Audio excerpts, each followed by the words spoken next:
Ini ada waktu 5 menit. Selama 5 menit itu kalau berdoa, semua doa berpotensi akan dikabulkan. Semua doa berpotensi akan dikabulkan. Saya tanya, jenengan mau minta apa? Ada waktu 5 menit yang kalau berdoa akan dikabulkan. Mau minta apa? Lagi. Meninggal Islam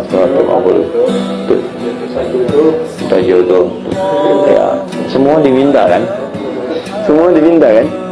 Coba baik-baik. Nah, Allah ajarkan satu kalimat yang kalau disebutkan semua yang kita butuhkan dikasih. Satu kalimat aja kalau kita bacakan itu semua diberikan. Ya. Minta ini. Aku ajarkan satu kalimat kata Allah. Anda bacakan itu, semua yang dibutuhkan diberikan seperti itu. Subuh menjelang fajar, ashar itu jamaah dari sahar. Sahar itu waktu singkat menjelang subuh. Jadi ada orang yang tak ingin ketinggalan subuh, bangun sebelum subuh. Sambil nunggu subuh, dia tahajud. Ya, ketika selesai tahajud, tersisa waktu sebelum fajar, sebelum datang. Dia lihat rumus tadi. Perhatikan rumusnya. Ya Allah kan sampaikan waktu fajar itu semua bacaan didengar oleh Allah. Karena itu ada orang nggak ingin ketinggalan, dia bangun sebelum fajar. Dan ada hadis qudsi di situ. Ada hadis qudsi. Jadi kan teman-teman sekalian, ketika Anda bangun kata Quran, orang itu punya amalan wabil ashari. Dia khususkan sebelum subuh itu untuk istighfar kepada Allah. Astagfirullah, astagfirullah, astagfirullah. Nanti di Quran surah ketiga Ali Imran itu di ayat ke-17 ya, sampai nanti ke-18. Teman-teman paling kiri sebelah atas di mushaf itu nanti orang ini akan dikumpulkan di surga dengan 3-4 golongan lain. As-sabirina was-sadiqina wal-qanitina wal-munfiqina wal-mustaghfirina bil ashar. Ada orang yang masuk surga spesial, as-sabirina orang sabar. Awas, as-sabirina was-sadiqina orang ahli sedekah. Kemudian wal-qanitina orang yang salatnya khusyuk, wal-munfiqina orang ahli infak. 5 wal-mustaghfirina bil ashar orang yang rajin istighfar sebelum subuh. Saya tanya pada teman-teman gini cara memahaminya. Ini ada waktu 5 menit. Selama 5 menit itu kalau berdoa, semua doa berpotensi akan dikabulkan. Semua doa berpotensi akan dikabulkan. Saya tanya, jenengan mau minta apa? Ada waktu 5 menit yang kalau berdoa akan dikabulkan. Mau minta apa? Lagi. Meninggal Islam minta jodoh. Ya, semua diminta kan? Semua diminta kan? Coba baik-baik. Nah, Allah ajarkan satu kalimat yang kalau disebutkan semua yang kita butuhkan dikasih. Satu kalimat aja kalau kita bacakan itu semua diberikan. Ya. Minta ini. Aku ajarkan satu kalimat kata Allah. Anda bacakan itu, semua yang dibutuhkan diberikan seketika. Apa itu? Istighfar. Istighfar itu cara paling cepat untuk mengabulkan doa. Makanya sebelum berdoa kita selalu diajarkan lagi untuk istighfar. Coba selesai salat kan istighfar kan? Astagfirullah, astagfirullah, astagfirullah. Ya? La ilaha illa huwal hayyul qayyum tubu ilaih. La ilaha illallah wa la syarika lahu alhamdu wa ala kulli syai'in qadir. Innallaha ma'as salam dan seterusnya. Kenapa dibuka dengan istighfar? Karena nanti setelah itu dan kalimat thayyibah ada doa di ujungnya. Nabi mengajarkan doa. Dibuka dengan istighfar itu rumus. Makanya orang yang rajin istighfar dalam setiap kesempatan, modul astagfirullah, astagfirullah. Nggak hanya setiap sholat. Itu berpeluang doanya dikabulkan bahkan sebelum dia minta. Saya pernah kisahkan di beberapa tempat kisah tentang pembuat roti. Pernah dengar nggak? Saya kisahkan ini. Jadi Imam Ahmad bin Hanbal, pernah dengar Ahmad bin Hanbal? Imam Ahmad ini muridnya Imam Syafi'i. Imam Syafi'i itu sebetulnya namanya Muhammad, punya bapak namanya Idris. Muhammad bin Idris, ya. Kakek ketiganya, buyut ketiga itu namanya Syafi'i.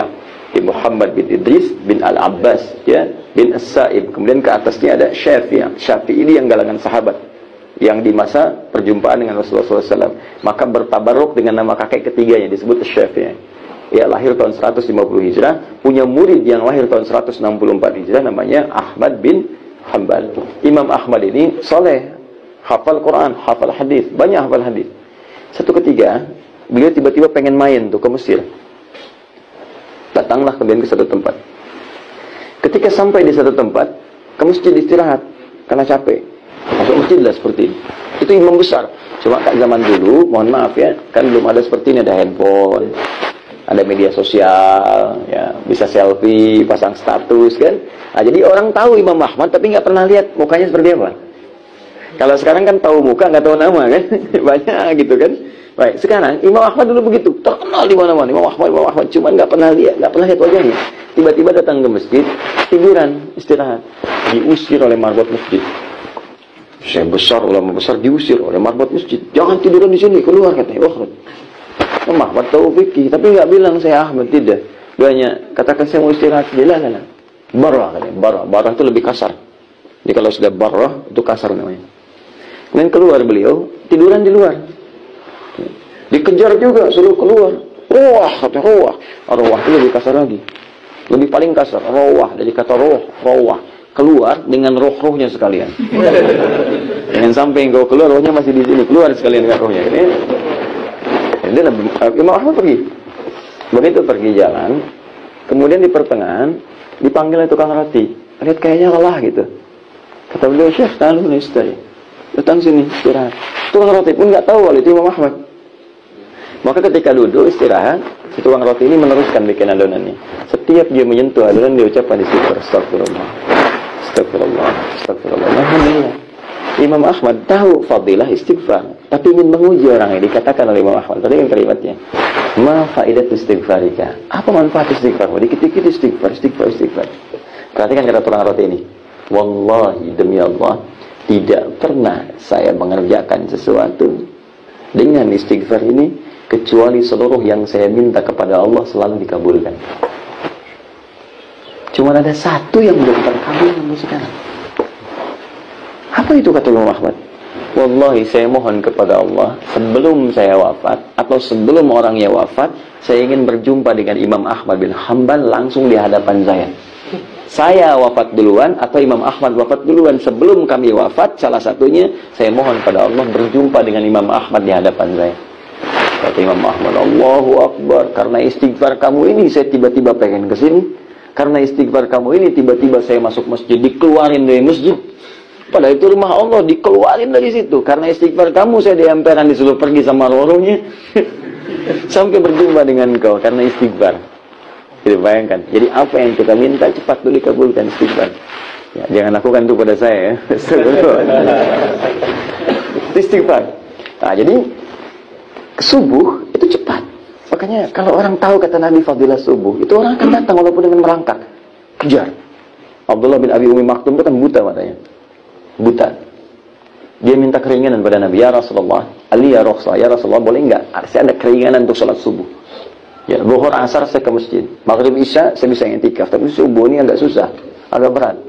Ya karena buta, matanya tidak bisa melihat, jarak masjid agak jauh. Apa jawabannya? Perhatikan kata Nabi.